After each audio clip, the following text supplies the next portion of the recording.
Lors de notre premier rendez-vous, elle m'a demandé pourquoi je ne riais jamais de ses blagues. Je lui ai répondu que cela me semblerait faux. Elle est partie. Pourquoi les penseurs profonds reçoivent-ils du rejet plutôt que des roses? On enseigne à la plupart des hommes que l'intelligence, l'honnêteté et la conscience de soi les rendront plus attirants. Mais pour certains, plus ils pensent profondément, plus ils se retrouvent seuls. Ils remarquent ce que les autres ignorent, posent des questions qui mettent mal à l'aise, et, pire encore, ils ne peuvent pas jouer les ignorants pour s'intégrer. Ils ne sont pas insensibles, ils peinent simplement avec les bavardages, les sourires forcés et les relations vides. Ils veulent un amour véritable, mais finissent souvent seuls. Pourquoi? Pourquoi la profondeur repousse-t-elle au lieu d'attirer? Pourquoi les femmes rejettent-elles souvent les hommes intelligents et introspectifs?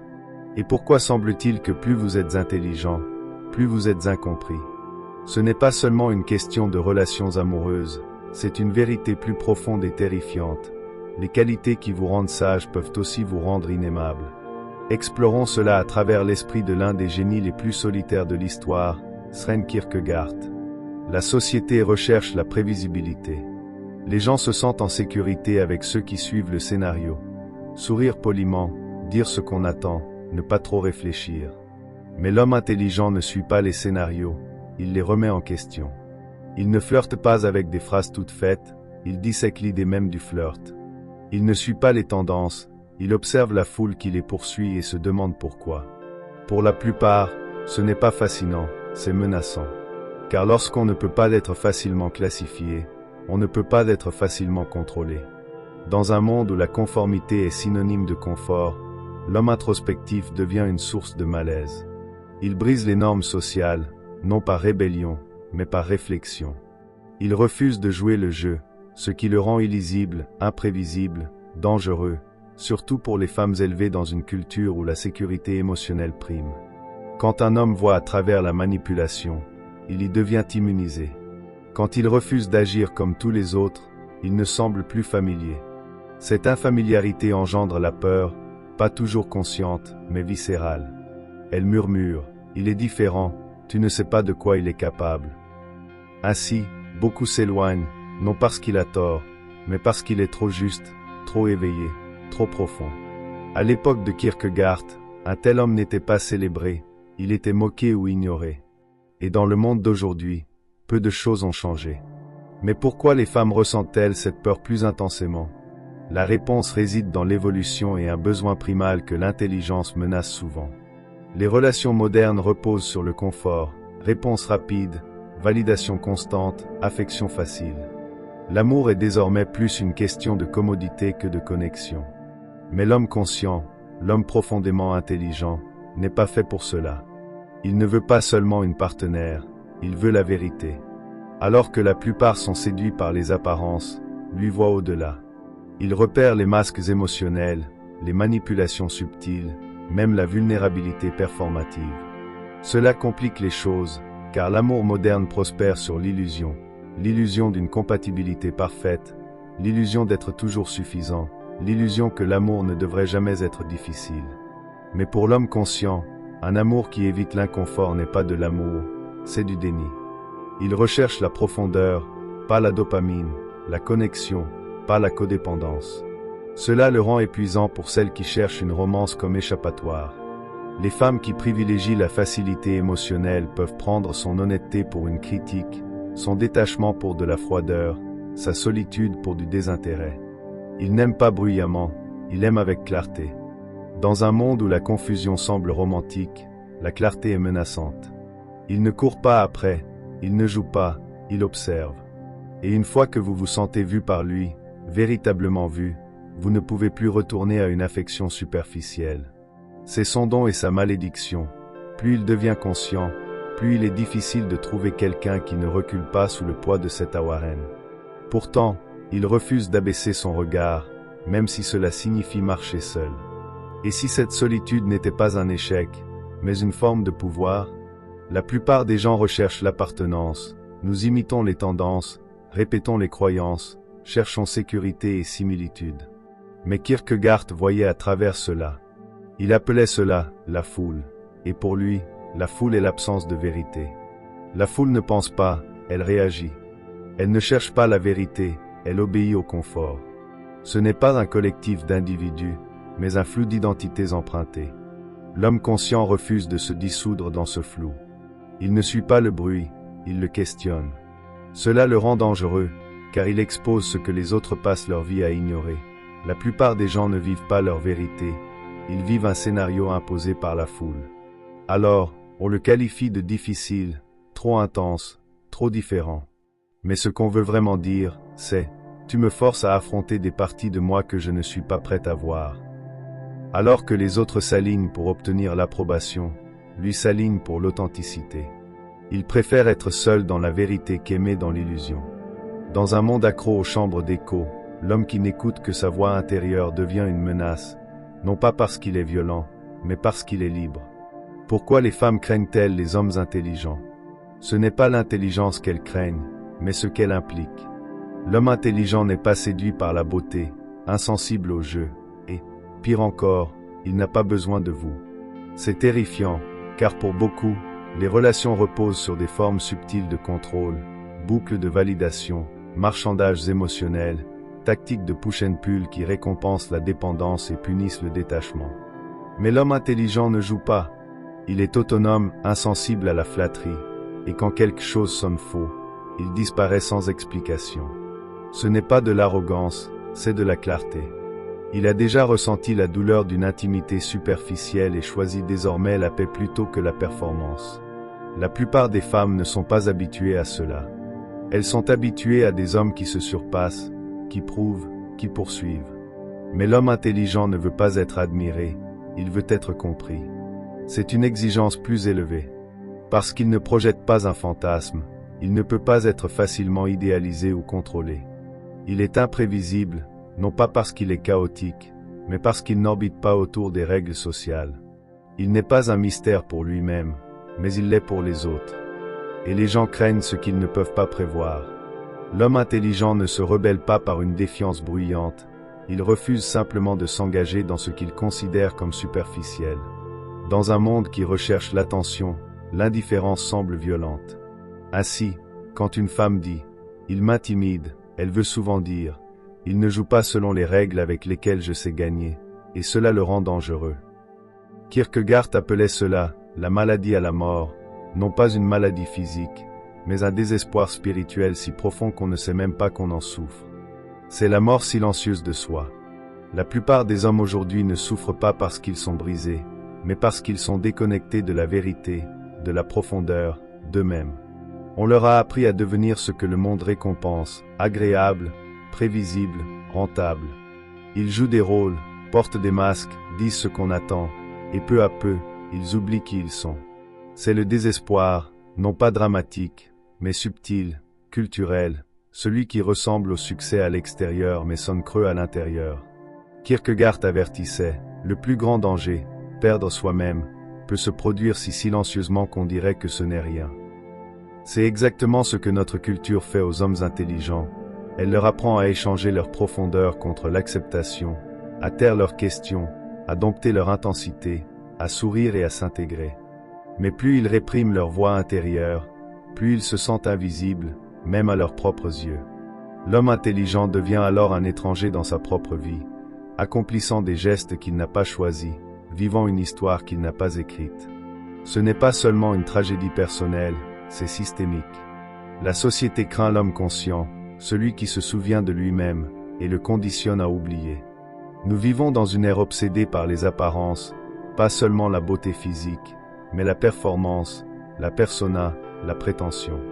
Les rencontres aujourd'hui sont moins une question de connexion que de curation, profils soignés, conversations orchestrées, soi-même mis en scène. Il ne s'agit pas d'être authentique, mais d'apparaître désirable de la bonne manière pour le bon public.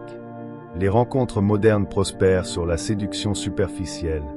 C'est un jeu, et comme tout jeu, il a des règles, ne pas répondre trop vite, ne pas trop s'investir, toujours garder l'avantage. Ce n'est pas de l'intimité, c'est de la stratégie. Mais l'homme intelligent ne joue pas. Il est indifférent aux dynamiques de pouvoir, insensible à la rareté artificielle, allergique à la manipulation. Il ne sait pas être mystérieux, car il est déjà un mystère, même pour lui-même.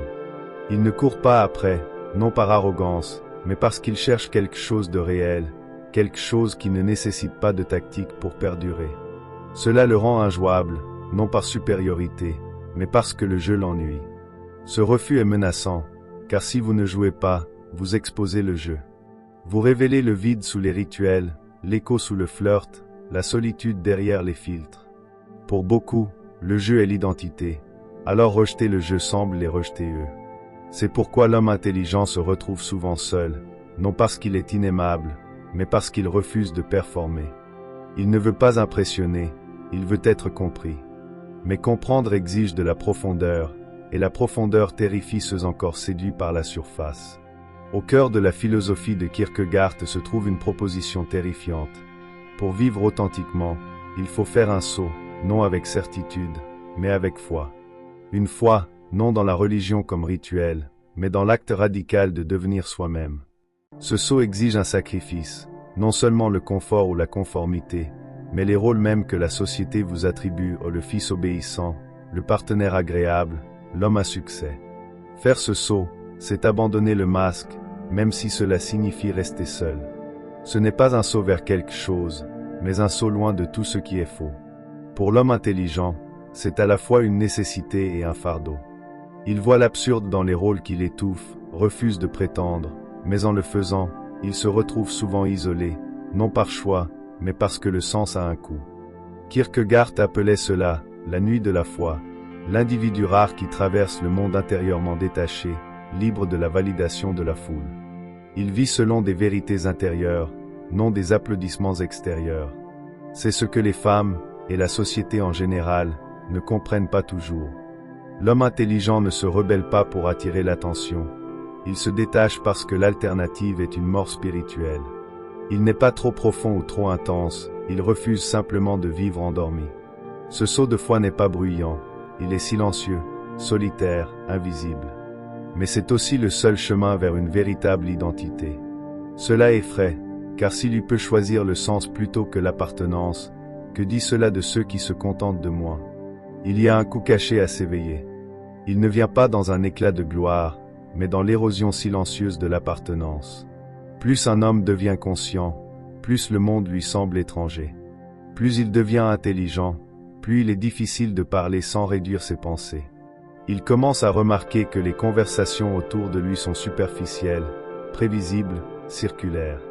Les rituels des rencontres, du réseautage, des signaux sociaux semblent être du théâtre. Non par arrogance, mais parce qu'il voit trop clairement. Il voit les schémas, les masques, les jeux, et une fois qu'on voit, on ne peut plus ne pas voir.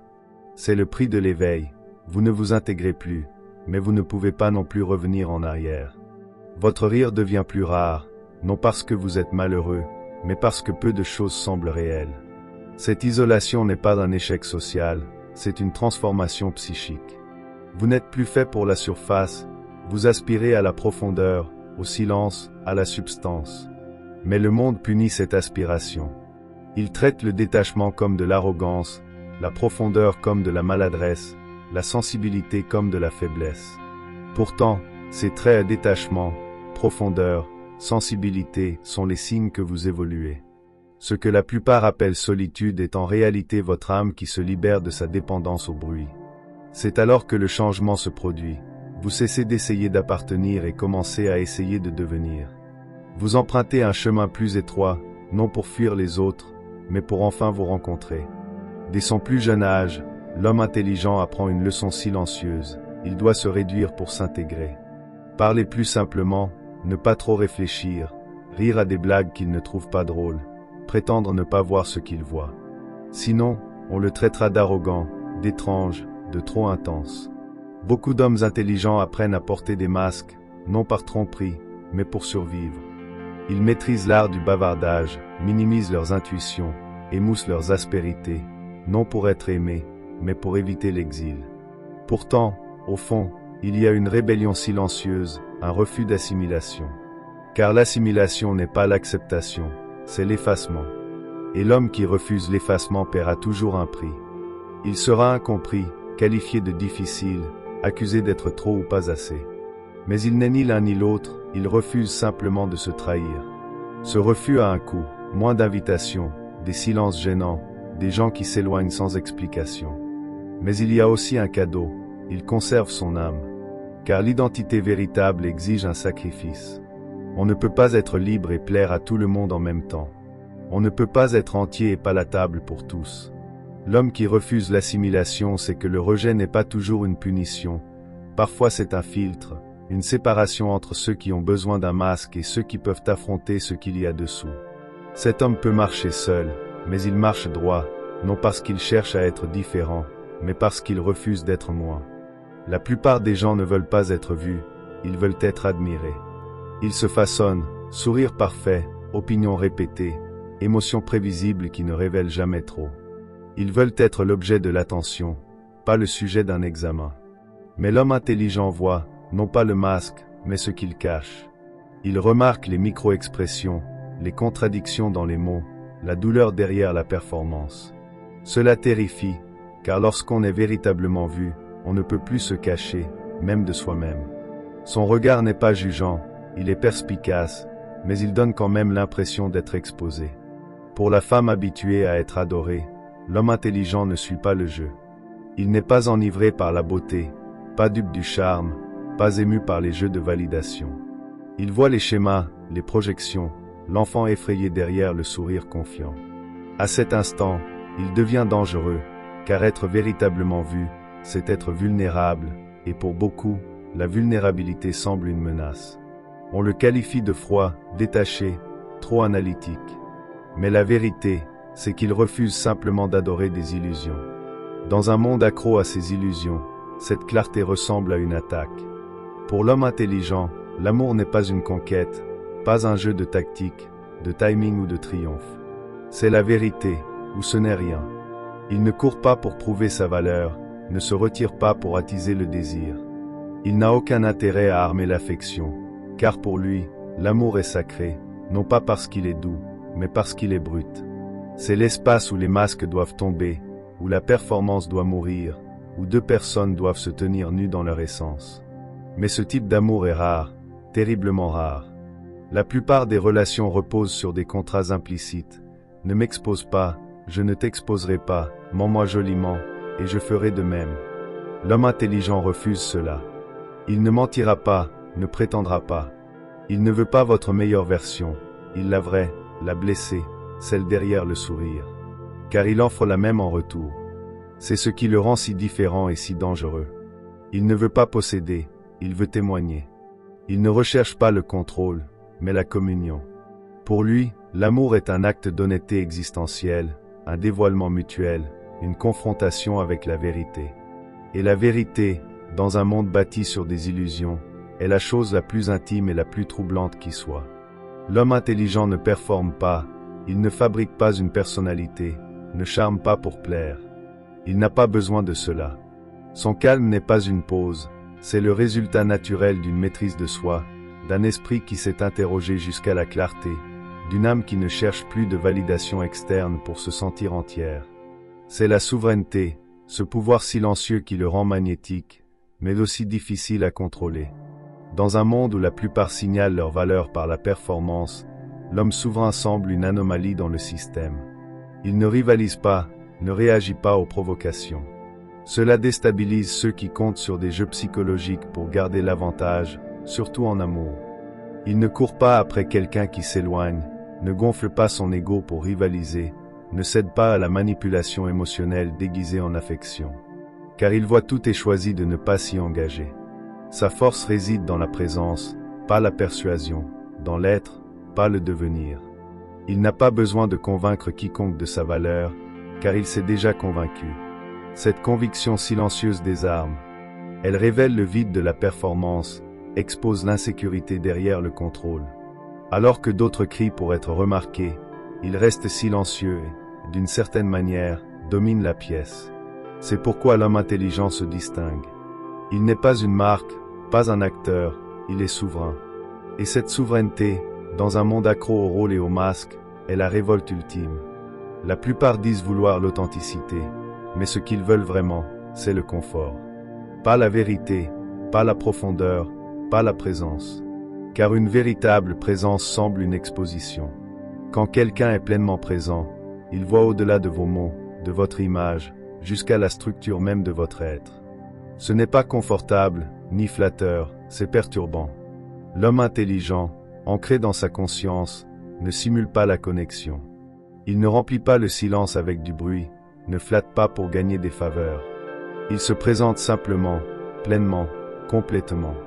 Cette attention brute peut sembler une confrontation, comme un miroir qui ne cligne pas. Elle révèle les masques que nous portons, les jeux auxquels nous jouons, les mensonges que nous nous racontons pour éviter la vérité. La plupart ne sont pas prêts à être vus si clairement. Alors, il qualifie son intensité de trop forte, son honnêteté de froide, sa présence d'arrogance. Mais en réalité, ils ne sont pas prêts à se voir dans son reflet.